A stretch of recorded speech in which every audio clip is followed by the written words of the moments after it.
the field, the field. The field between us, the field that nourishes us.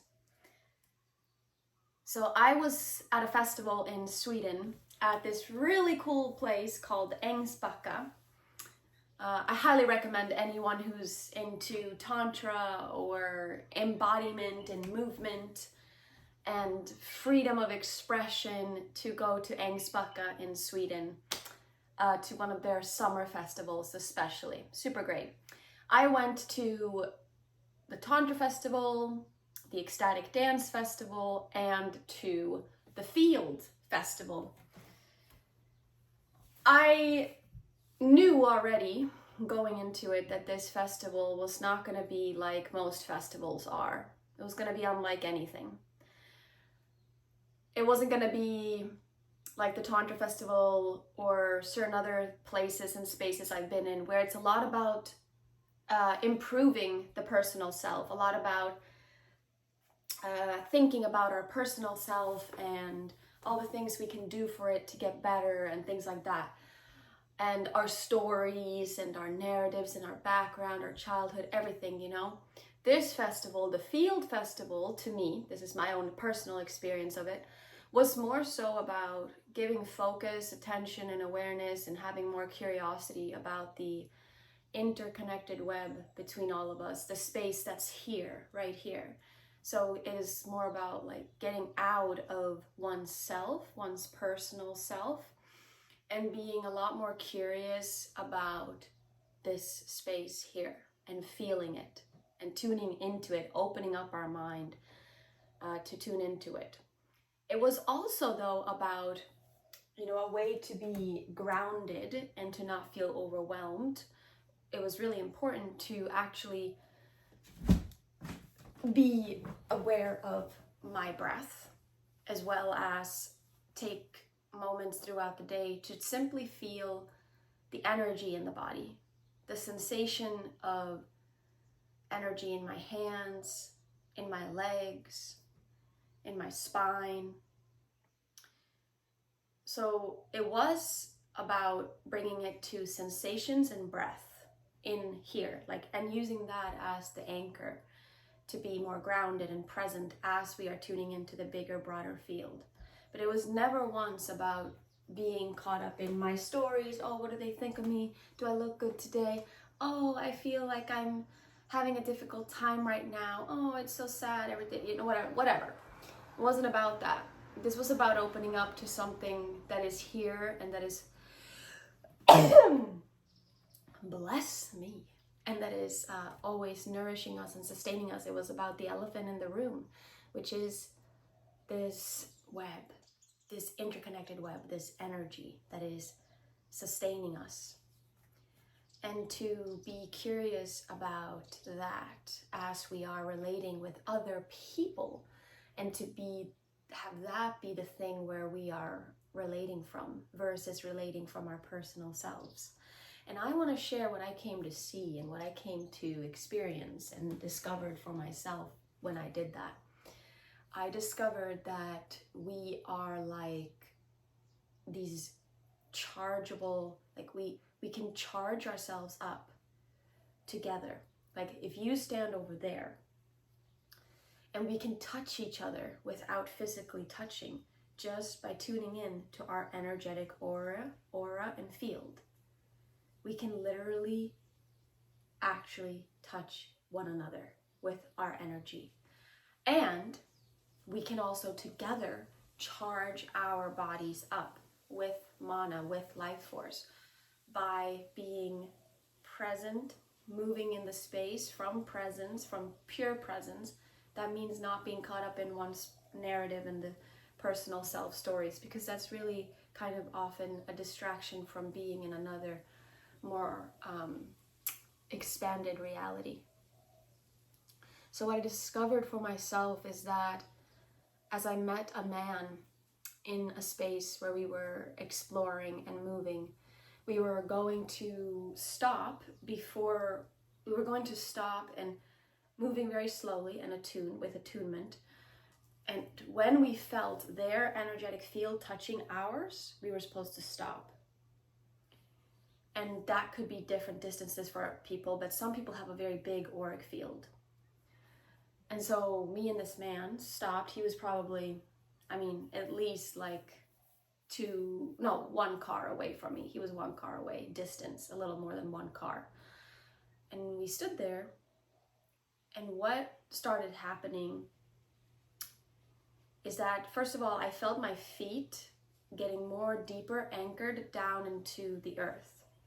And with each person that we would meet, and in this type of way, it might be a different experience. We might see things from the past or the future. We might see, or we might feel things, or it might open us up in some ways. But with this man, what it did was it set me into a charging station, because his heart was open, my heart was open. His auric field was in deep resonance with my auric field. And what happened was my feet started getting deeply grounded into the earth, so deeply grounded, and my whole spine and everything was aligning, and my body and everything, it was in the most perfect posture. And all I felt was this, this like energy going like this, and it was going in his auric field as well, and we were both being charged by our auric fields having met, and the space and the field that was created from that, and that energy bubble, that energy. And we were having it like circulate through our bodies, and it was incredibly enlivening and restorative and rejuvenating. And that's when I discovered that we are like, in that show Dragon Ball Z, where in a whole episode they're literally charging their energy for like 5 minutes straight. They're like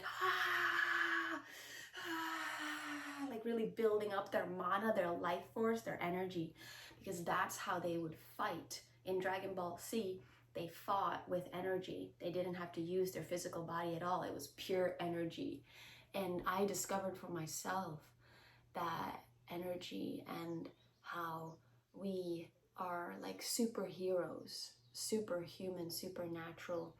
And the capabilities that we have are sometimes so easily forgotten because of the noise of what is being noisy right now. Like the mass weapon of distraction is obviously the phone, this big dopamine-inducing device that keeps people incredibly distracted from tuning in and tapping into their unlimited potential and superhero capabilities. Superhero is not just something we see in movies that's a fantasy. It's actually real, and it's in the most simple, natural things of us humans, such as just slowing down and turning down the noise and stopping living from our personal self that just wants to be gratified and be approved of, and getting out of that space and then opening up for something else to emerge. And then we see, wow, it's always been here all along. We are superheroes, and we are so powerful, more than we ever could have imagined with the limited mind. The society and TV shows and certain things are, and the news especially, really want to disempower the individual and keep them in a forgetfulness and an ignorance of who they really are. And what we really are is beyond this limited mind, and it is pure potential, and it is capable of creating anything. And thriving health is possible from simply stepping out of the personal self, the familiar self, and really seeing who we truly are versus who we are addicted to thinking we are. This addiction to a self that isn't really who we are, that gives us all these chemicals and dramas and stuff. We are something far greater than that. And I invite all of us to, on a daily basis, tap into that through different practices, such as shaking, breath work, sound, movement, through opening up our heart by living in gratitude. Gratitude really helps to open up the heart.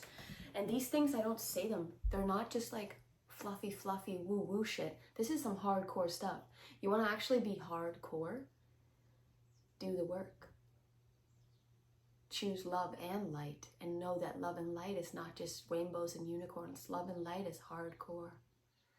Love and light is that which will completely dissolve everything you thought you were. And you might stand in something you don't recognize as yourself, but really it's more true to who you are than anything you have ever thought you were. And I share this today because I'm on a journey of discovery for myself, where I have been incredibly inauthentic because I've been living from this programmed, conditioned self and this operating system and this machine that I have believed myself to be based on how I was raised or what I was told by society or how people viewed me and all these limiting things that I have been in a prison from. I've been so inauthentic, thinking I need to cater to what other people expect of me or society expects of me or the pressures I put on myself, thinking this is how I need to be liked and accepted and approved of. And it's just really incredibly tiring, and I'm on a journey of discovering myself, guys. And what I see again and again is that it's so freaking beautiful and it's so worthwhile to go on this journey. And it's never ending too. There's not like there's like an end point. I think the end point is just realizing that it's always going to be sort of like shifting and transforming in this realm. But then there is that which is oftentimes very much the same, and it is the most powerful, yet it is also infinitely expanding. And every day we can tap into it through mindfulness practices of meditation, but also from opening up the energy channels in our own bodies. And this is something that I actually really am going to be sharing in my offerings, in my in-person offerings, as well as my online offerings. It's how can we actually tune into and feel the space and the reality that is beyond words, beyond physical, yet that is deeply touching and impactful on our psyche and our cells and our organs and our whole mind.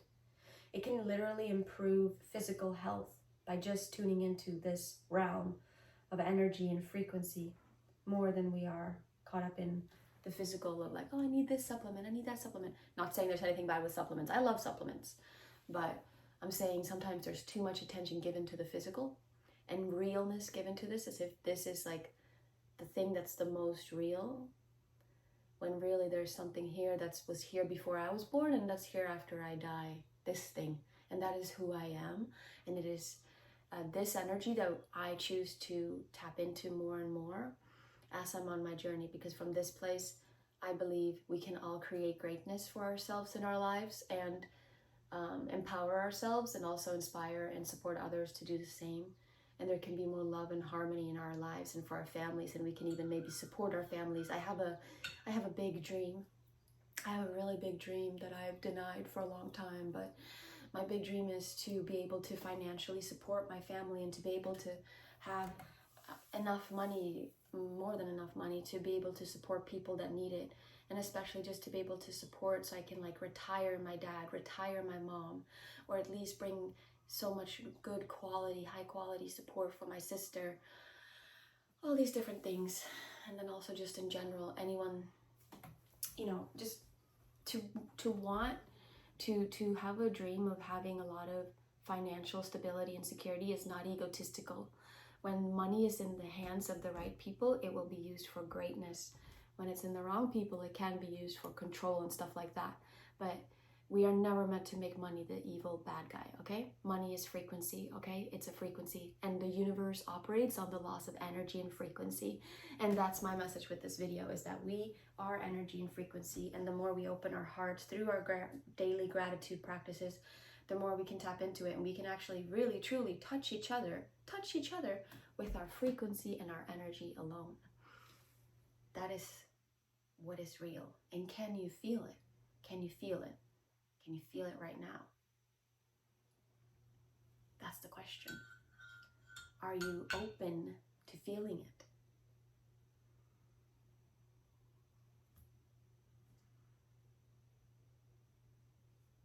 I feel it. Thank you. Subscribe and like this video. Subscribe to my channel and like this video. Trying to do the operating system thing. What are you gonna do as a machine here in this realm? Oh, you gotta tell people to like and subscribe. Oh, and better yet, comment down below, because I love hearing you share. I love when you share. Sharing is caring. When you share, there's more connection. So please share down below in the comments what you felt from this video. If you can feel it, baby,